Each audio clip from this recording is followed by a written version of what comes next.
both federal and state. Report of Agriculture Agencies. Arlo G. Swanson, State Director, Farmers Home Administration. Thank you, Ben. It's a privilege for me to be here and represent the other agricultural agencies, and this is no small assignment to try and do justice to each agency in the fields that each of us are assigned for service to farmers and ranchers here in South Dakota and the rural communities. President Ben and board members, the delegates to the 48th Farmers Union Convention, visitors, and then my fellow department heads here in South Dakota. Really a pleasure for us to be here in a body with you at this meeting. I think we'll get right into the programs of the various agencies rather than to make any general remarks, because the time is short when you try to represent each agency. The Agricultural Stabilization and Conservation Service, as its name implies, helps to perform the vital functions of stabilizing and conserving the farm economy of the United States, and certainly here in South Dakota. Stabilization of farm price levels in a manner that is fair both to the consumers and to the producers is achieved through the production adjustments and price support programs administered by ASCS.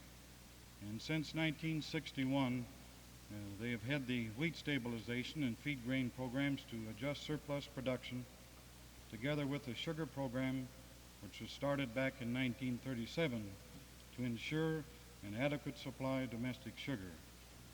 Price supports are provided through commodity loans, purchase agreements, and through special incentive payments such as those furnished by the wool program. Government storage operations supply a remedy for possible space deficiencies in regular commercial storage. The conservation work is carried on through the Agriculture Conservation Program, or the ACP as we all know it, the soil bank, cropland conversion, and related programs, all of which are important parts of the overall program of rural area development, which as ASC and all other agencies of the department are involved in working in a unified effort. Federal cost share payments and land rental payments provide the needed incentives for heavy farmer participation in these programs. There are 64 county ASC offices in South Dakota. They're administered by local elected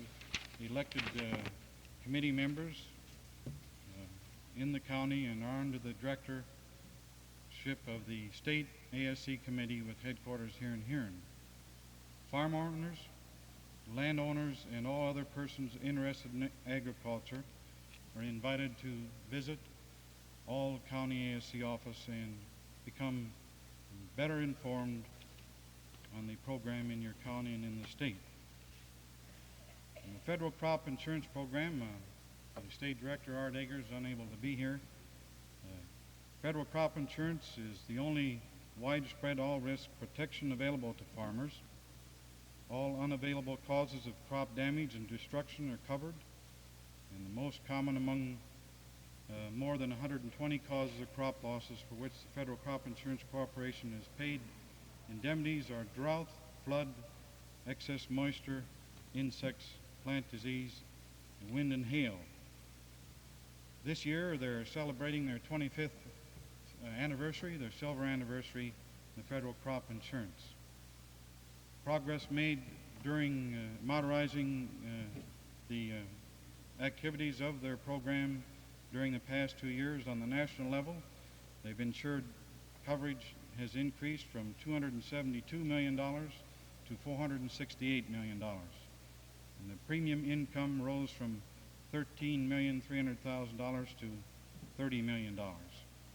Here on the state level, in 1 year period, 1963 compared to 1962, and we're on the fiscal year ending June 30th in the Agriculture Department agencies. Here in the state, the insured coverage increased from $7.5 million to $11.5 million, and the premium income increased from $815,000 to $1,100,000. 1963 loss experience here in South Dakota They had 2,735 claims with estimated indemnities totaling $613,000. Wheat was the greatest loss, which accounts for about half of this amount of money. Causes of loss are varied, include primary late frost in May, hail, hot winds, drought, excess moisture, and diseases in the various crops. The loss ratio here in South Dakota is 0.52, 52 hundredths. Expansion of the program in 1964 here in South Dakota, they have 6 new counties with insurance coverage in them. In the Davison and Hanson counties, they have new coverage covering corn and oats. In Hawken, Hughes, Hyde, and Stanley counties, wheat. Then the crops added in old counties during this year will be corn here in Beadle County and in Clark County, and flax in Corson County. The 1964 business to date in federal crop insurance, new applications in winter wheat counties, where the closing date has now passed, totaled 800. This 800 covers over 100,000 net acres. Participation in new counties ranged from 1/3 to 50% in these 6 new counties. And all counties in winter wheat areas show a marked increase in 1963. Then I'd like to move to the Federal Extension Service here in South Dakota, and their assignment we're all well aware of working with farmers and ranchers and the youth to improve their way of life on the farm and find improvements in agriculture to bring about increased income. Families learn better farming and homemaking methods each year without going to school. This out-of-school learning is made possible by the Extension Service, a unique educational system. The Extension Service is an educational agency of the state land-grant college and the Department of Agriculture. I think that most extension work falls into 3 general areas: agriculture, home economics, and the 4-H program. Extension educational programs deal with all aspects of producing, marketing, processing, utilizing, and consuming agriculture products. The county agents and specialists have at their fingertips information on general farm subjects such as crops and soil, dairy, poultry, animal husbandry, forestry, farm machinery and buildings, and so on down the line. Also in that of lawns, flowers, and gardens. I think the trademark of the Extension Service has been the ideas that everyone can benefit from education, and most people will help themselves if they're shown the way. And we have the people in the Extension to help them along this line. The following 5 program areas are probably representative of the work of Extension and what they're doing here in South Dakota. First, youth development to meet the changing responsibilities of future citizens through the 4-H club program and its emphasis on career exploration. Second, family living educational programs with special emphasis this year on the training of homemakers to be better managers of the family income. Third, economic development of the agricultural resources of South Dakota with particular emphasis on water development, including irrigation of new crops such as sugar beets and expansion of livestock feeding and improved varieties. Fourth, control of crop and livestock pests and disease with particular emphasis on the control of corn rootworm and leaf spot on the new sugar beet crops here in eastern South Dakota. And fifth, the Rural Area Development Program in cooperation with the other agencies, the Department of Agriculture, and on the various state agencies, including that of recreation, community action, and industrial expansion. Soil conservation program here in South Dakota. The South Dakota farmers and ranchers have made good progress this past season in applying soil and water conservation practices on their land. South Dakota's 68 soil and water conservation districts were facilitated by leadership and direction from 340 district supervisors, by technical assistance from the Soil Conservation Service, cost-sharing funds from the Agricultural Stabilization Conservation Service, information and educational assistance from the Extension Service, and soil and water conservation loans secured through the Farmers Home Administration. There were 2,442 farmer rancher cooperators added to the soil and water conservation district rolls in South Dakota, and just about 2,000 completed soil and water conservation plans were developed this past year. Stubble mulch tillage, stock water development, land leveling, water spreading dikes, improvement of irrigation systems, terraces, and grass waterways were among the pace-setting practices in the conservation advance. Seeding of rundown rangelands to improve their productive capacity and to reduce erosion damage also was high on the list, and cropland not suited for cultivation went into pasture and hayland use.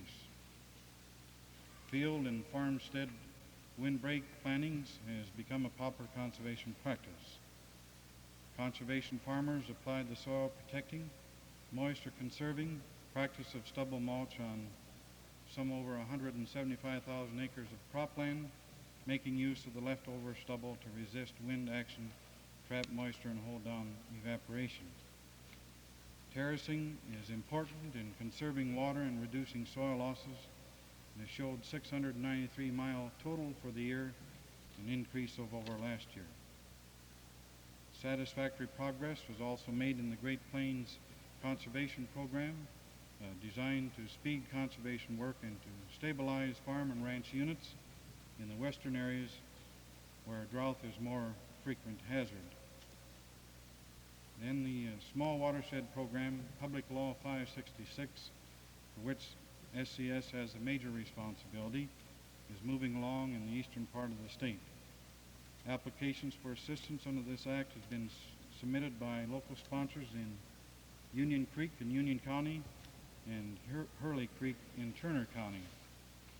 In addition, definite plans for submitting applications for watershed projects have been taken by local people in Mud Creek Watershed in Grant County, Clay and Turkey Creek watersheds in Yankton, Clay, and Turner counties, and the Baptist Creek watershed in Clay County. And then several watershed projects are in the planning stage with local sponsors. The Upper Little Minnesota River watershed in Roberts and Marshall counties has now been approved for operations by Congress, and engineering field surveys will soon be underway. A work plan is virtually complete on the Turkey Ridge Creek watershed in Turner and Hudson counties. Construction work including floodwater, retarded dams, grade stabilization structures, and channel improvement is nearly completed in the Wild Rice Creek watershed in Marshall County and Sargent County in North Dakota. Construction work is currently underway in the Green Creek watershed in Union County and the Burrow Creek watershed in Lincoln and Union counties. In looking ahead, there is a need to accelerate efforts to get the total conservation job accomplished based on the department's conservation needs inventory developed by local county groups.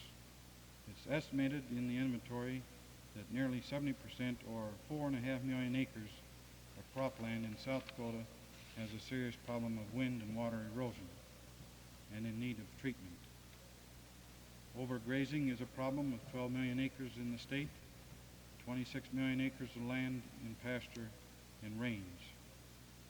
On another 1 3/4 million acres, the grass stands are poor and deferred grazing is a definite need.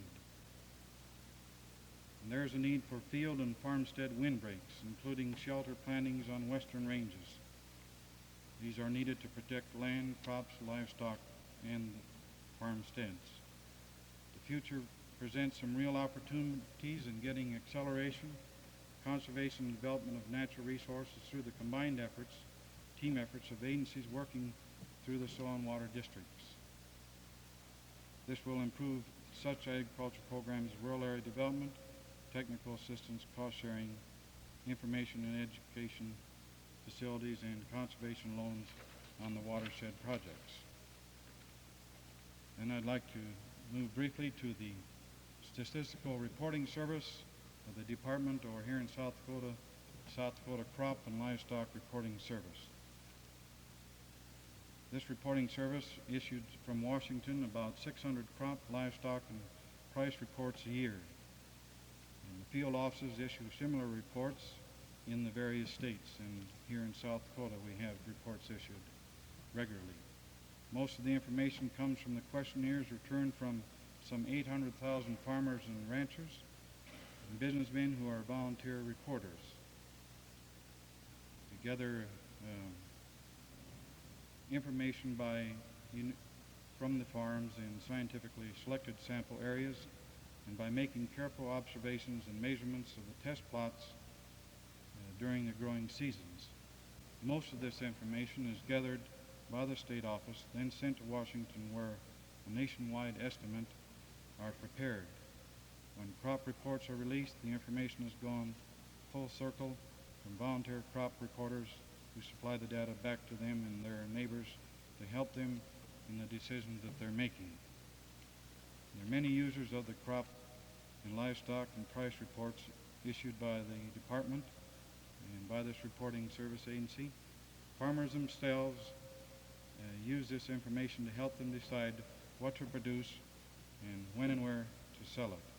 The reports also are used by business firms which propose and distribute farm and produce and distribute farm products.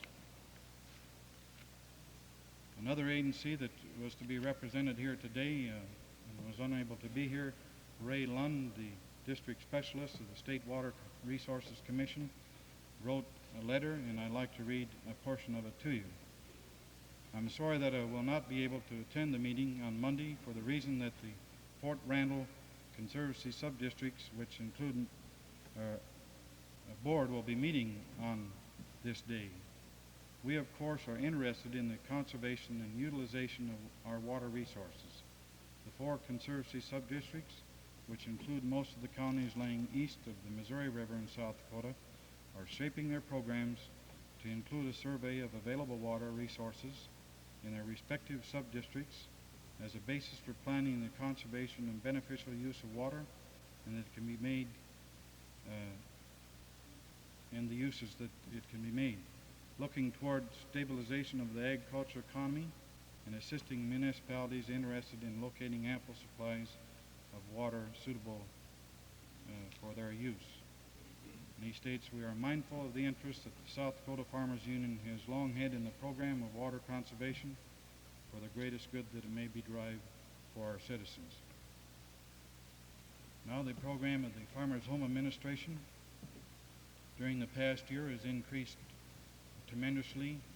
A result of the Agriculture Act of 1961 and 1962, all of our loan programs were improved and expanded, and several other new programs added to our administration to assist the farmers and ranchers in South Dakota and the nation, and also now to serve rural communities of 2,500 or under in some of our loan programs. As a result of the reorganization and the increased funding of the Farmers Home Administration, the total volume on the national basis has increased from 1960 dollars advance of $308 million to some $800 million this past fiscal year.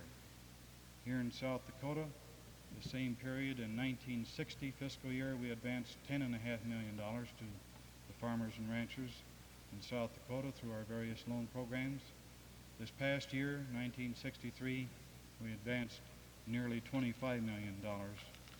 And when you spread this out up and down Main Street, you can see what good it is to the local, state, and national economy. When our farmers secure a loan, they spend this money for tractors and various other pieces of machinery, fuel, feed and seed, fertilizer, and parts, and so on. It means a lot to the local economy to have good credit available, whether it's through us or through the commercial sources. In all cases, the applicant that applies to us for assistance must be without adequate credit through any commercial source. Our rural housing loan program, which has increased tremendously and is a new program here, we've advanced some $5 million here to nearly 700 farmers and ranchers in rural families during this period of time. We can assist a farmer or rancher to build a new home or any other building on his farm or to remodel or repair. And now we can assist a family in a rural area to construct a new home if they're not presently a farm or a home owner, entitling them to remain where they have their job and to own their home and live in the area that they've lived all their life without having to move to another area perhaps. And in most cases, credit wasn't available through any other source in these rural communities. Another program in our housing program is the Senior Citizens Housing Program, that we have a lot of interest here in South Dakota at the present time, and where we can construct rental type units that people 62 years of age or older can rent. And this is in rural communities, and when we talk of rural communities, this is a town of 2,500 population or under. And certainly, if a husband and his wife and that have worked on a farm all their life and want to live in that same area without moving away, desire to, and can use a unit out of the senior citizens housing construction, then I think this is a good program, and it entitles them, enables them to stay where they've lived and where all their friends are. Another program we can be of assistance not only to the farmers and ranchers but rural communities through our soil and water program is that of making loans to rural communities to install water systems, and we've made 4 of those in South Dakota since this program has been made available. Certainly this is good. It enables the people to have safe and sanitary water to raise their families and to live in these communities. Then along in our program, as well as all the other agencies of the Department of Agriculture, the Rural Areas Development Program is one we're all interested in, and certainly that the activities and the program of each agency, our activities each day is rural areas of development and working with farmers and ranchers, and rural communities, and rural families. This is just bringing new emphasis to it through the Rural Area Development Program, and where we're in a unified effort bringing the resources of all of our agencies to the assistance of a farmer or rancher or to a rural community in whatever project that they might be undertaking that might strengthen agriculture, bring about increased income, and maybe some industry, and keeping our young people and our older people as well in the community, in the area, in the state, rather than to lose them to other areas. We have a gentleman from our national office that's here to meet with us in our state office on the rural development program of our agency, and I thought it'd be good if he makes just a few brief remarks in closing here about the activity of rural area development.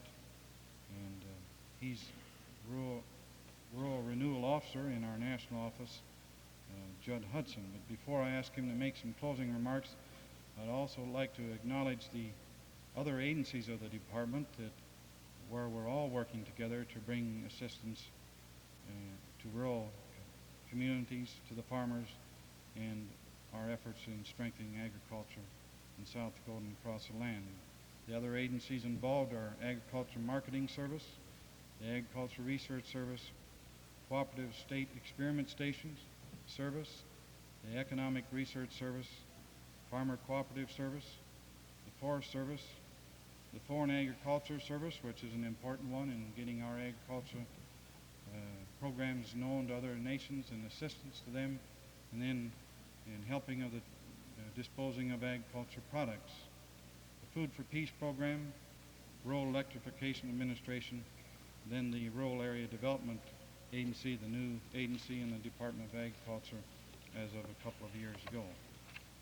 I've appreciated making these brief reports on behalf of the various agencies of the department, This time I'd like to call on Judd Hudson, who is a former county supervisor and farm management specialist in Arkansas for 15 years in the Farmers Home Administration, and has been in our national office since 1955, and is now assigned in the Rural Renewal Program. Judd?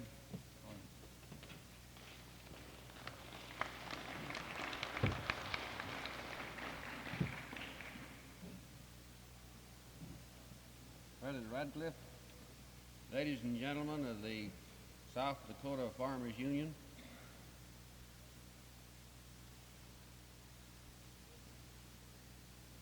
I wish I had some words of wisdom that I would feel sure would be worth something. So, in view of the fact that I don't know whether I have that or not, I'll just have to try and see how it works out. What is this thing we call rural areas development? We talk about rural areas development, and just what is it? Speaking with President Radcliffe just about this, he said, well, we'd heard a lot about it, but it seems that at times we think it's a pretty good thing, it's a good idea, we're all for it, but just exactly what is it and how can we get a hold of it? And what do we do with it if we could get a hold of it, if we could find it to get a hold of?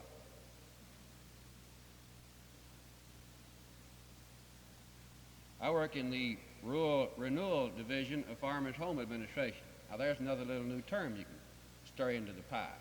Rural Renewal.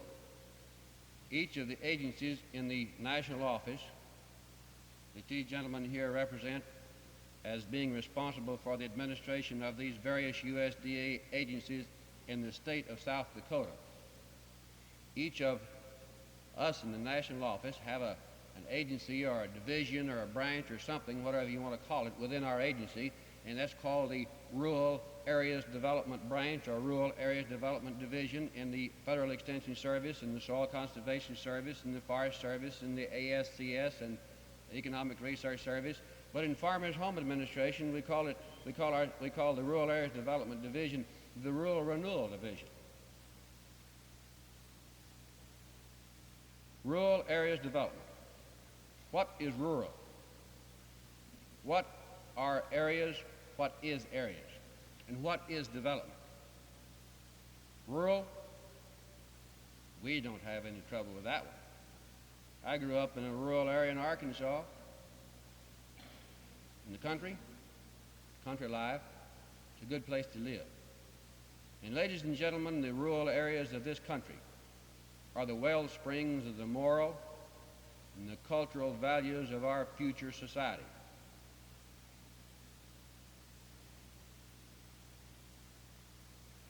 The rural areas of this country, as we call it, are places, good places, where people are living. We are living. You are living there. And in this idea of rural areas development, we're interested in continuing to improve places in the country as a place for people to live, to earn a living and live. Now, earning a living and living, I think, pretty closely goes together. Areas, communities, counties, groups of counties, states, regions. Development, well, we all know what development is. Improving, growing, gaining in strength, gaining in stature, providing opportunities for people. Now, what are the greatest needs in a rural areas development program? Well, what are the greatest needs in rural areas? Well, somebody would say income, more money. Well, this is one of the ways we measure this. But now, this thing of rural areas development is an effort on the part of agencies. It's an effort on the part of people and communities throughout South Dakota and other states to take a greater interest in working together, to decide what is it we can do to improve our community. What does our community need? These are the things that you, ladies and gentlemen, have been working at for some time and are working at now, and progress is being made in it. Now, in connection with this, the agencies of the state government, agencies of the federal government, including agencies of the Department of Agriculture, have decided, they decided a long time ago, but we are really serious about this thing of working together to make the services available that you people of the rural communities need to help you to carry out the kinds of developments that you work together to decide need to be carried out in your community. How do you get a hold of that? I remember one time down home, there's an old fella up and down through the little town there. He kept pulling a chain. This guy was, he just walked up and down the street pulling a long chain. He'd pull that thing down through there, and he kept that up for some time, and the people got to noticing him. Here's that guy walking up and down the street pulling a chain. And they'd talk about him and say, look at that guy. What's the matter with him? He just walks up and down the street pulling a chain. So he came by the group of fellows that were standing off of there kind of talking about him, and they said, hey, why in the world do you keep pulling that chain up and down the street? He said, well, he said, did you ever try pushing one up and down the street? And then he'd say, well, now look, this isn't difficult to do. He said, and I kind of enjoy it. And you know what he did? He reached over and said, here, take hold of it. And let's pull it. The first thing you know, this group of fellows is standing there kind of making fun of him. All had a hold of the chain, and they're all pulling it up and down the street, working together. Now, the things that Arlo Swanson talked with you here about was pointing out the services of the agencies of the Department of Agriculture that are available to help you people who are representatives from your local communities throughout South Dakota to go about this business of you yourselves working with others in your community, deciding what can we do to improve our community and getting the sources of assistance that are available for those things that you need that are related to the services that Soil Conservation Service, Extension Service, Farmers Home Administration, ASCS, and Statistical Reporting Service can provide. But these are not the only things you need in rural communities. The services of other agencies of state government, the services of other agencies of federal government, Department of Health, Education, and Welfare, Small Business Administration, Community Facilities Agency, the Housing and Home Finance Agency. And ladies and gentlemen, the time has come when there is nothing in the way of development that is needed in a rural community in South Dakota or any other state of this country, but what can't be done if and when you people of the community, working with others of your community, get together and decide that this particular kind of an improvement or a development or a project or whatever it might be, whether it be in farming, whether it be in processing of your products, whether it be in some of the industrial and commercial activities that are part of the community too, these things can be accomplished if the people want to do it. And assistance is available to help you to do this. And much of this assistance is available from within the community itself. And another much of it is available from private sources of credit. And then, if that doesn't get the job done, there is assistance available through your various sources of government, your local government, state government, and federal government, your government. And the assistance available from agencies of government, ladies and gentlemen, is designed to supplement, not supplant, the efforts and the sources of assistance, credit assistance, advice, and counsel that is available through in local communities from private sources. Rural areas development is an effort where people work together using all various sources of assistance they need to carry out the things they decide are needed and want to do in their communities.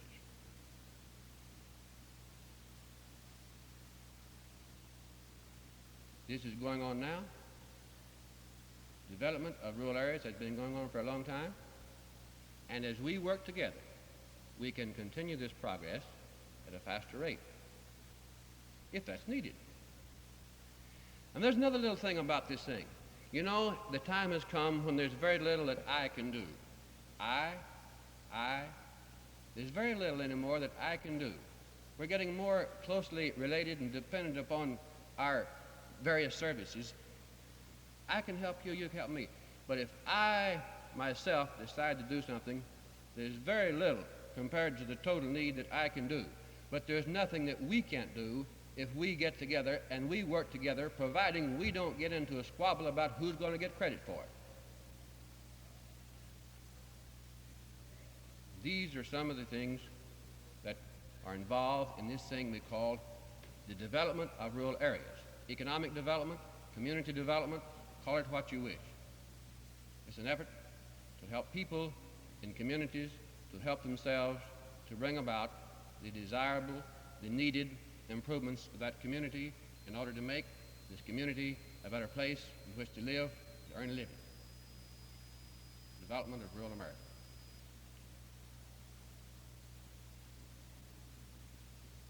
These representatives of the USDA agencies stand ready to assist any community in this state with the services and programs and practices that they have available through their agencies. Other agencies of state government stand in the same position. Other agencies of federal government stand in the same position. But let's not overlook the importance and the great source of credit assistance and guidance and counsel and whatever it takes to get it done that exists in the communities themselves. Planning together, working together. Sometimes if we make a decision that something is needed and something is sound, it has more weight than if I would decide that I had some kind of an idea. Because sometimes I come up in a community with an idea that I'm going to do something, and it's a screwball idea. That guy Hudson, he's a little off, it won't work. But then if we can get together, it still may be just as, but the thing about it is that if we're all in it together, we're all going to see that it succeeds, and even if it fails, we're not going to admit it, so it's going to be a success, because sometimes what's a success and what's a failure is determined by those who are criticizing it or passing judgment on it. But remember, the time is here when there is nothing that needs to be done to improve the community water systems, community schools, community roads, improve the housing for individuals or groups of individuals, or improve production practices with livestock and crops. The time is here, ladies and gentlemen, when this can be accomplished if we, the people of the local community, assume our rightful responsibility in saying that we are going to work together in spite of the little optimism in the other faction and those who are against it to get the job done, because that service is available to you. There are always ferrets and guineas in every crowd, and this is good. So, rural areas development, helping people to help themselves, taking advantage of all the sources of assistance available from private sources and from your government sources.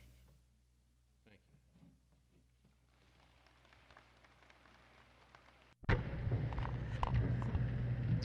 you. Insurance report. Robert A. Kudrna, outgoing manager, Farmers Union Service Association of South Dakota.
the general agency that is responsible for the sales and service of insurance policies for both National Farmers Union Life Insurance Company and National Farmers Union Property and Casualty Company that are located at Denver, Colorado.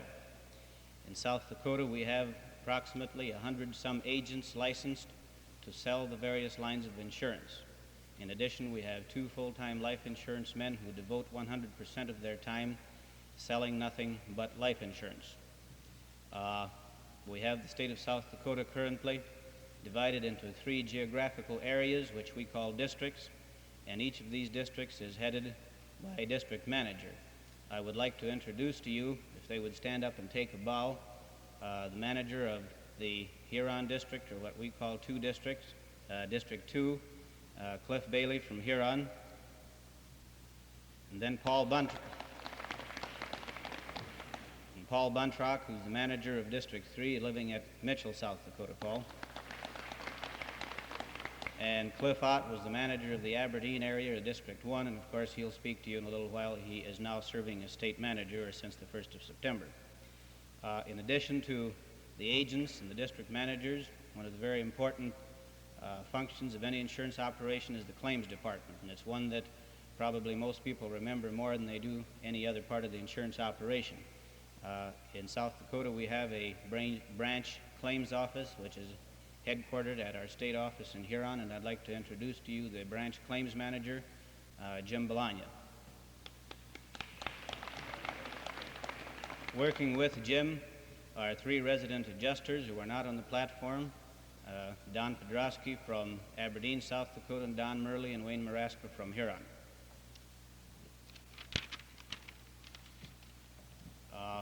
Also working with us, probably some of the most important people, are the office staff, and I'd like to at least mention their names to you this morning.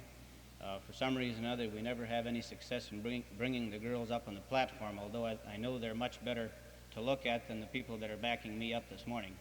I know that, Ben, next year when you do this, you should have the girls up here and you'll have much more attention and many more people coming. But I'd like to mention that we have in our state office Marcella Larson, who acts as our bookkeeper, Donna Fox, who is in charge of the agency records, and then Mary Fox, who is the secretary and receptionist. Now, briefly, I'd like to review with you the 2 years' progress that we made in South Dakota under my management. It's a record of which we're all proud. I say this maybe somewhat in a, I can't think of the right word to say right now, bragging, I guess you would say, but I learned a long time ago that unless you spell out your record to people, most people never notice it. So 2 years ago I came to South Dakota. We set out to develop a active, aggressive agency system. At that time we had practically all agents who were part-time agents devoting part of their time to the selling of insurance and part of their time to some other occupation. During the past year, we developed roughly 16 full-time agents who do nothing else but sell and service Farmers Union insurance. We think this is a real important accomplishment because today's developing complex insurance requires that people spend more and more time at the servicing and selling of insurance in order to give you people the necessary service that you need. We've conducted during the period of time numerous training sessions on district levels and state level, national level that are conducted by national, and then of course sales sessions that are conducted by outside organizations.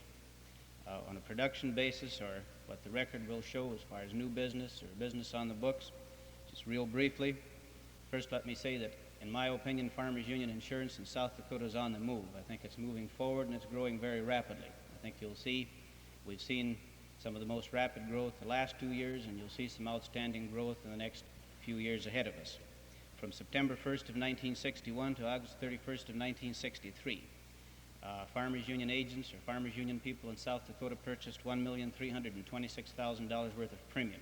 They paid that amount of money for premium on Farmers Union insurance policies. This compares with $893,000 for the previous 2-year period, or an increase of $500,000 of premium over a 2-year period. For the first time in Farmers Union history in South Dakota, Farmers Union people in South Dakota are buying half as much Farmers Union insurance or paying half as much Farmers Union premium dollars as the largest Farmers Union state, North Dakota. And this to me is a real accomplishment when you consider the fact that Farmers Union insurance in North Dakota was established a number of years earlier and they have some 40-some thousand Farmers Union members representing approximately 90% of the total farmers in the state. I think this is a real accomplishment.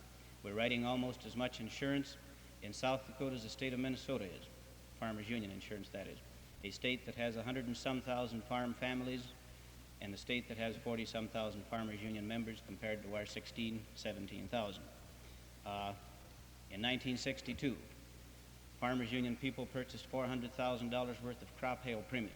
This represented 10% of all the crop hail that was sold by all the companies in South Dakota, and I think this is an outstanding record. We'd like to see all the farmers in South Dakota buy all their insurance from Farmers Union, because I, for one, can't see why Farmers Union people should buy crop hail insurance from anybody else. And after all, this is one line of insurance that only farmers purchase. We can't get confused in those statistics. Our auto production, our auto premiums in 1963 are running ahead of any other year. If the record continues for the balance of the year, we will have written more auto insurance in 1963 than in any other year in South Dakota history. Life insurance is probably our most spectacular development. During 1962, Farmers Union members in South Dakota purchased and paid for $2,836,000 worth of life insurance coverage. This is about 2.5 times as the previous high year of 1958, when Farmers Union people purchased $1,189,000 of life insurance coverage. I think a real outstanding development. Premium that Farmers Union people paid for life insurance policies in 1961 was $168,000. In 1962, it increased to $209,000, a 30% increase from the previous high year of 1961. South Dakota had the largest premium dollar increase from 1961 to 62 than any other Farmers Union state, of all the 21 states that Farmers Union Life Insurance Company is licensed in. This is a record that we're real proud of and real happy that our agents were able to accomplish and that you people made possible. At the end of 1962, South Dakota Farmers Union people were insured for $8,750,000 worth of life insurance coverage. This compared with $4,886,000 at the end of 1960. The amount of life insurance coverage on Farmers Union people doubled from 1960 to 1962. Putting it another way, there was as much life insurance purchased by people in South Dakota by Farmers Union members during the past 2 years as there was the previous 8 years that Farmers Union Life Insurance Company was in operation in South Dakota. Also, during the same 2-year period, South Dakota Farmers Union members increased the amount of life insurance that they were insured for more than any other state in which Farmers Union Life Insurance Company operates. I think another outstanding record for South Dakota Farmers Union people. Sometime in 1962, we introduced the new farm owners policy, and very quickly the farm owners policy is a very new type of idea of selling insurance where you combine all the various types of policies that a farmer may need: his automobile, his property, his fire, his wind, his farm liability exposures, his accident coverage, all into one policy with one agent, one premium, one adjuster, a package approach. This policy was made available in most of the Farmers Union states. In 1963, South Dakota Farmers Union people will have purchased in excess of $100,000 worth of premium farm owners policies. And this represents 50% of all the farm owners business that is being written currently by the company in all the states in which it operates. And I think this is an outstanding record for Farmers Union people in South Dakota. The state agency, which we managed the past 2 years, income to the state agency over the 2-year period increased approximately 50%. During the 2 years, along with the work, the record of production that we just outlined, we had a lot of fun. As all of you know, you get all kinds of material in the mail from soap companies, from automobile companies conducting contests. If you're lucky and you send your name in, you win trips all over the United States. Well, in the life insurance and the insurance business, in order to stimulate the sales of our particular product, we conduct a number of contests. During the past year, we had our share of them, and we had a lot of fun with them. Some of them are conducted on the state level, some at the national level. For the annually, National Farmers Union Life Insurance conducts the annual President's Life Insurance Drive in the fall of the year, which is an honorary type of contest honoring the President of National Farmers Union. For the first time in the history of Farmers Union Insurance, South Dakota won this contest among all the states in 1962. In 1962, we also, National Life Insurance Company, sponsored a contest for top producing agents who wrote a certain volume of business. These agents qualified and received a trip to Seattle to the Century 21 exhibition. South Dakota Farmers Union agents, more agents qualified from South Dakota to receive this award than did from any other state. We were real proud of this accomplishment.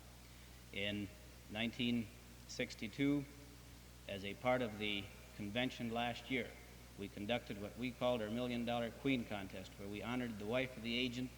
And those of you that aren't agents know that a good agent spends a lot of time away from home and he has to pay some attention to his wife, so we decided to do this last year to honor the wife of the agent who wrote the most life insurance in a contest prior to our convention. In a 3-week period, the agents in South Dakota wrote $1 million worth of life insurance, which was as much life insurance, almost as much life insurance as was ever written in any 12-month period in preceding years. Immediately following that, Rocky Mountain Farmers Union agents challenged the South Dakota agents to another life insurance contest, and our agents in South Dakota wrote in another 3-week period almost another $1 million worth of insurance. So over a period of approximately 60 to 70 days, the Farmers Union agents in South Dakota in the fall of 1962 wrote more life insurance, almost twice as much life insurance as they ever wrote in any one preceding year. In March of 1963, I was ignorant enough to challenge the giant Farmers Union state of North Dakota, and all of us consider it a giant in a life insurance contest, to see which state could write the most life insurance. I figured we had nothing to lose because they expected to beat us anyway. Well, we did end up losing the contest, but we almost beat them, and we scared the living daylights out of them. And South Dakota, I think, permanently made its mark and made its place among Farmers Union states in the insurance business. Now, this production and the contest that we were talking about is the record. But this isn't, in my opinion, the real accomplishment. The real accomplishment of this increased production is what it reflects. It reflects the fact that more Farmers Union people than ever before in South Dakota participated in their own Farmers Union insurance program. And why is participation in Farmers Union insurance important? Let me answer that by simply asking you, why do you get up in the morning instead of at night? Why do you do your work in the daytime why don't you get up at night and work all night and go to bed in the morning? The reason you work in the daytime is because for farm work it's more efficient. You get more done working in the daytime. It doesn't make sense to me that Farmers Union members should be spending their insurance dollars with any other organization but Farmers Union. It simply makes sense to me that the more Farmers Union people that participate in the Farmers Union insurance program, the more efficient they shall become, the more successful they shall be as family farmers. Farmers Union, both in the national level and the state level, is the only real true voice for family agriculture. Just imagine what would happen in this country. Imagine what would happen in South Dakota if all the Farmers Union members spent all of their insurance dollars with Farmers Union insurance. Overnight, you would develop probably the greatest financial institution that exists in South Dakota. If all the Farmers Union people on the national level spent all their dollars with National Farmers Union Life Insurance Company, National Farmers Union Property and Casualty Company, overnight you would develop the greatest financial institutions that this country has ever seen. What do you think the voice of Farmers Union would be then in the halls of Congress in Washington, D.C., and the state legislatures as compared to today? There's no use kidding ourselves. Today, size is important. The strong financial organizations in our economy determine what's going to happen, determine the direction that our government takes, determine the direction of the welfare of our people. And if all the people in this room today and all over South Dakota, particularly the Farmers Union members, could just close their eyes and imagine the tremendous impact that their insurance dollars would have if they would just spend them with their own organization. This also holds true for the other cooperatives. Just imagine what tremendous voices for agriculture, for family agriculture, this part of the country would have if all the Farmers Union people in South Dakota and all the various states would spend all of their dollars for gasoline and farm supplies with Farmers Union Central Exchange and market all of their produce through Farmers Union Grain Terminal Association. There's no question in my mind, Ben, then, that Farmers Union would be listened to in every part of the country, and the standard of living of farm people would change overnight. And this, to me, is the key. The real problem that farm people have is that they belong to one organization or to various organizations, they pay their dues, and then they don't support it. And it just doesn't make sense to me. And if you were a legislator in the state legislature, or if you were a congressman in Washington, D.C., and farm people would write to you or talk to you about farm programs and you looked at their record and you saw that they weren't supporting their own institutions that they developed with their own money, you'd begin to wonder whether you should believe what they're asking for, because after all, they apparently come to a state convention year after year, endorse a policy and action program stating that they believe in cooperatives, they believe in their own Farmers Union insurance program, then they go home and spend their money with insurance companies that take the profit that they make off of this money to fight farm programs, to attempt to move people off the land. They spend their money with oil companies who take the profit from their sales to fight the very people that spent the money in the first place. It doesn't make sense, and these are the reasons that farm people today don't have the strength that they should have.